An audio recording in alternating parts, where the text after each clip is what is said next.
Hey guys, today kicks off a deep dive into the new USA Hell bundle. Over 3 videos, we'll break down each vehicle in detail. First up, the M4A3 EC8. We'll cover its visuals, mobility, firepower, and finally, whether it's worth grabbing in the Hell bundle. Let's go! Right off the bat, Gaijin went for a minimalist but grounded approach. The EC8 in this bundle is wrapped in that classic US olive drab finish, and topped off with well-placed camo netting that makes it look like it's been in the thick of it. It's not overdone, no flashy decals or bright paint jobs, just that rugged, straight from the battlefield aesthetic. The netting gives it this low-profile, tactical feel, almost like it's lying in wait near a hedgerow in Normandy. Now, if you remove the camo netting, that's when the EC8 really starts to pop. Without it, you'll immediately notice a lot more detail baked into the cosmetics. Up front, it's covered with sandbags piled onto the front hull, clearly meant to give that field-modified armor look. On the sides and rear, you've got jerry cans strapped on, toolboxes, spades, and more sandbags. All of which sell the illusion that this tank has been out in the field for weeks, maybe months. What's great is that it gives you two solid visual identities. With the camo, it's clean and serious. Without it, it's gritty, battle-worn, and loaded with character. Personally, I love the no-netting look more because all those field mods really shows off the tank silhouette and bring more life to the model. It doesn't just look like a stock tank, it looks like it has a story. For cosmetic lovers, it's not the flashiest bundle tank, but it's definitely one of the most immersive looking Shermans we've had in a while.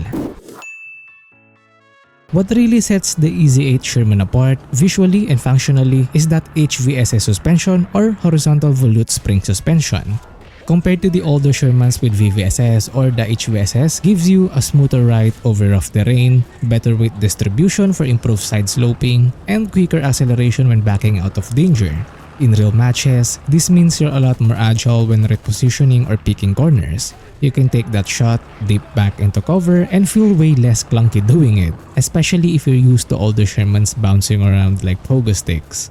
Now let's be real here. Performance-wise, this version is almost identical to the Tech 3 EC8. Nothing crazy under the hood. It's the same solid M4A3 76W chassis with the same feel. So, no power creep, no hidden buffs. The real difference here, it's in the visuals. This version is here for the cosmetics, the cool factor, and a bit of battlefield flavor. So if you're already familiar with the EC8, this will feel just like home, but dressed up a little nicer. Now let's talk firepower. The EC8 packs the 76mm M1 cannon, and while it's not the biggest gun at this BR, it gets the job done when used right. I personally just run M62 APC-BC as my main round. It's reliable, has good penetration, and you can ammo rack enemy tanks with ease if you know your weak spots. It's not flashy like the M93, but it's consistent, and consistency wins fights.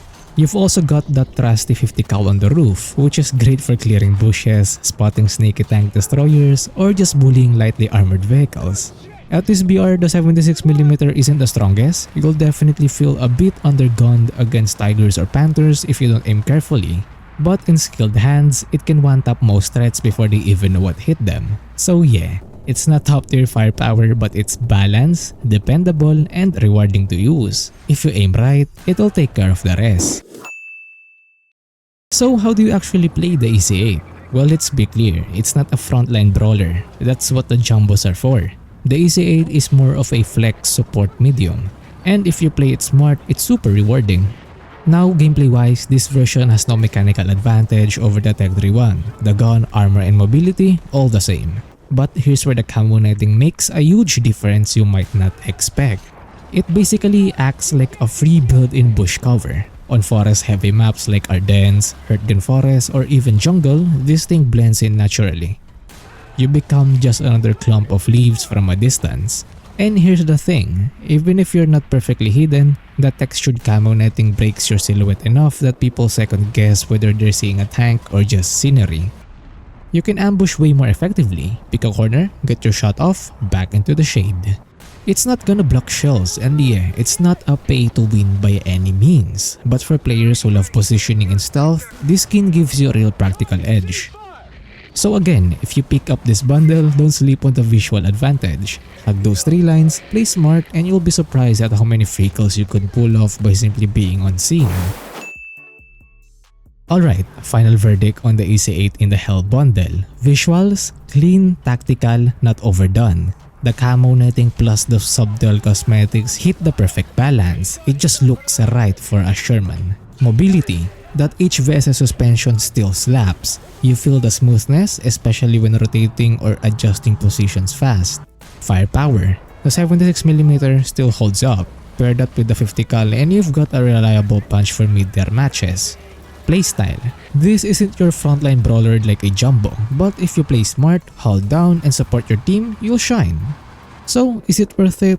Honestly, I'd say yes. This version of the EC8 feels like a subtle flex. It's not loud, but it's clean, efficient, and just fun to play. If you like smart, mobile gameplay and want a Sherman with just enough drip to stand out without being cringe, then this one's for you. 1 down, 2 more to go in the Hell bundle. Next up, the M18 Hellcat. And trust me, that one's got some spice.